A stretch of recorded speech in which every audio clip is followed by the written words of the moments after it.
Everything has to be paid for. Israel mobilized 360,000 reservists in October 2023. Each one left a job, a business, a factory, a hospital, or a classroom. Each one stopped producing economic output the moment they picked up a rifle. For some, the absence lasted weeks. For others, it stretched into months. The aggregate economic cost of removing 360,000 people from a workforce of 5 million was measured by the Bank of Israel at $2 billion to $3 billion in the first quarter alone. This was not a battlefield cost. No missiles were involved. No infrastructure was destroyed. It was simply the economic consequence of taking people out of productive work and putting them into uniform. This episode examines how conscription and mobilization function as a hidden tax on GDP, why the cost compounds across populations and generations, and why countries that rely on large reserve forces are paying a price that almost no one calculates. War does not only cost what it spends, it costs what it stops. The mechanics of mobilization cost. When a soldier is mobilized, whether through conscription, reserve call-up, or wartime recruitment, they cease to function as an economic unit in the civilian sense. They produce no commercial goods, they generate no tax revenue from productive labor, they consume military resources, food, equipment, transport, housing that must be funded from somewhere. The net economic effect of each mobilized soldier is negative. The economy loses their productive output and simultaneously pays for their military maintenance. The World Bank's framework for measuring mobilization economics estimates the total economic cost per mobilized soldier per month at between $15,000 and $40,000 in middle to high-income economies. This figure includes both the direct military cost of equipping and sustaining the soldier and the opportunity cost of their removed civilian productivity. For high-skilled professionals, engineers, doctors, technicians, the opportunity cost component alone can exceed $20,000 per month. Multiply that by hundreds of thousands of mobilized personnel, the numbers become enormous very quickly. Israel, the reserve economy. Israel's military system is built on reservists. Approximately 465,000 Israelis serve in reserve units, subject to annual call-ups of 7 to 45 days under peacetime conditions. In crisis, the number of reservists mobilized and the duration of service increase sharply. Following October 7, 2023, Israel mobilized an estimated 360,000 reservists. The Bank of Israel reported that GDP growth in the fourth quarter of 2023 contracted by 2%, a swing of approximately 4.5 percentage points from the growth trajectory projected before the conflict. The central bank attributed a significant portion of this contraction directly to labor force removal through mobilization. The Israeli economy is particularly sensitive to mobilization because of its concentration in high-technology sectors. Many reservists work in software development, cybersecurity, defense technology, and financial services, industries where individual productivity is high and where removal of skilled workers creates immediate output gaps. The OECD estimated that Israel's technology sector lost an estimated $1.5 billion to $2.5 billion in output during the first 6 months of elevated mobilization levels. They said, Israel's reserve system was designed to mobilize large forces without sustained economic disruption. They got a GDP contraction of 2% in a single quarter, a technology sector output loss exceeding $1.5 billion, and a labor market shock that the central bank described as the most significant since the 2008 financial crisis. South Korea, the conscription baseline. South Korea's mandatory conscription system removes young men from the civilian economy for 18 to 21 months. This is not a wartime measure, it is a permanent peacetime structure, sustained by the frozen conflict on the Korean peninsula. The IMF has estimated that mandatory conscription in South Korea reduces GDP growth by 0.3 to 0.5 percentage points annually. For an economy with a GDP of approximately $1.7 trillion, that translates to $5 billion to $8.5 billion in foregone annual output every year. without a single shot being fired. The cost compounds across generations. Each conscripted male loses 18 to 21 months of career development, salary accumulation, and professional network building during a critical period of early adulthood. Studies by the Korea Development Institute estimate that the lifetime earnings penalty for conscription, the gap between what a conscripted individual earns over their career versus what they would have earned without interruption, runs between $30,000 and $60,000 per person. Across millions of conscripted men over decades, this represents a permanent structural drag on the economy. They said, conscription was a necessary security investment with manageable economic costs given South Korea's strong growth trajectory.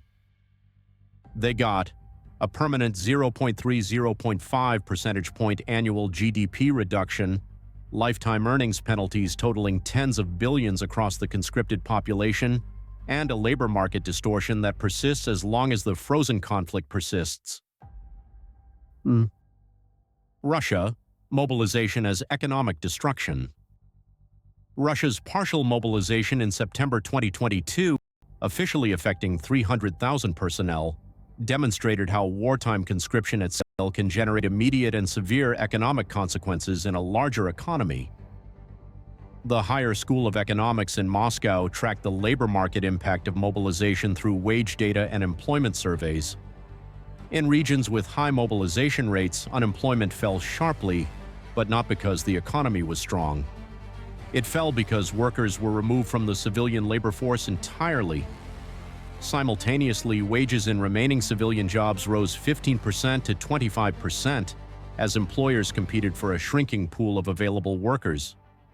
This wage inflation was not productive growth. It was a distortion signal indicating labor scarcity. The Russian central bank reported that mobilization-related labor shortages contributed to inflation rates exceeding 8% in late 2022 and persisting above target through 2023. Each percentage point of inflation above target erodes real incomes and purchasing power across the entire economy, a cost borne by every Russian citizen, not just those who were mobilized. Beyond the 300,000 officially mobilized, an estimated 500,000 to 700,000 additional Russians left the country voluntarily to avoid conscription, according to estimates from independent Russian media and border-crossing data. These individuals, many of them young, educated, and economically productive, represented a permanent brain drain. They did not return. Their economic output transferred to other countries. Russia lost them not to a battlefield, but to the threat of one.